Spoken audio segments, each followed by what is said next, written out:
Hi everyone, it's Dawn. I hope you're having a fantastic day. Well, the cruise world is buzzing right now, and I couldn't ignore it any longer. Everyone's talking about it, and honestly, it's one of the most shocking stories to resurface in a long time. That's right, we're diving into Carnival Cruise Line's worst disaster ever, the infamous poop cruise. And yes, it's back in the spotlight thanks to Netflix. So let's get right into it. Netflix just released a nearly hour-long documentary covering the Carnival Triumph disaster from 2013, and it's absolutely blowing up. If you've been in the cruise world for a while, you already know the story. But if you're newer, buckle up, because this one is wild. The Carnival Triumph, during what should have been a normal cruise, lost all power in the middle of the ocean. That meant no engines, no air conditioning, no functioning bathrooms, and no refrigeration for food. The ship sat stranded for 4 days, waiting for a tow back to Mobile, Alabama.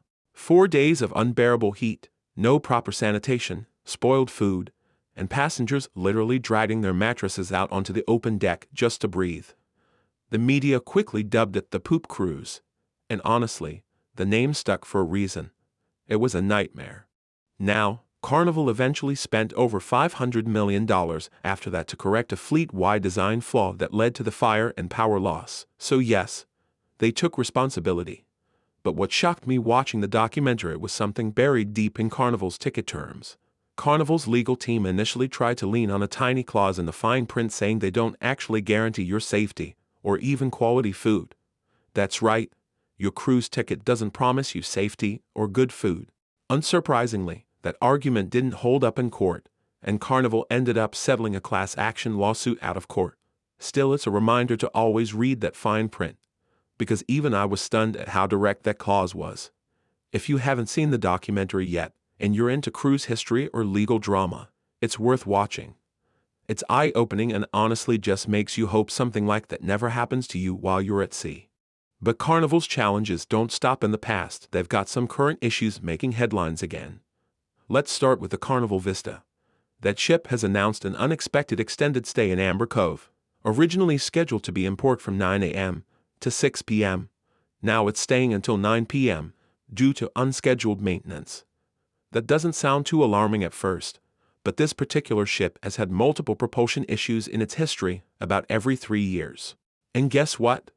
We're right at that 3-year mark again, so naturally, people are concerned that it might be another round of propulsion problems. Carnival says the cruise schedule won't be affected moving forward, but let's just say, I'd be keeping an eye on that ship if I had a booking coming up.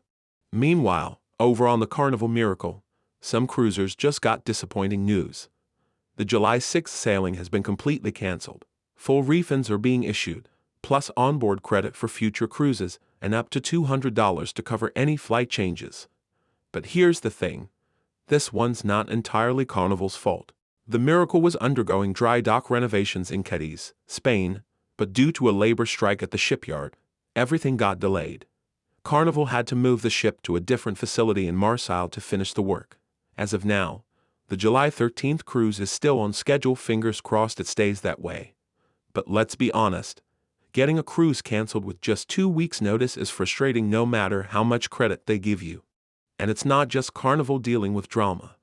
Over at Princess Cruises, the Crown Princess is having a rough go of its own.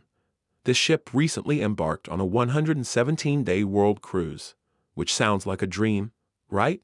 Well, a few weeks ago, during a wind shift in stormy conditions, the ship suddenly listed from port to starboard in about 10 seconds.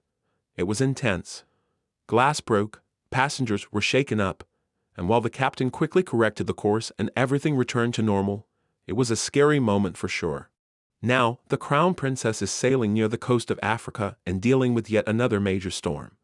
The captain had to divert the ship, and now some scheduled ports might be missed entirely. While that's disappointing, especially if you were really looking forward to places like Cape Town, safety always has to come first.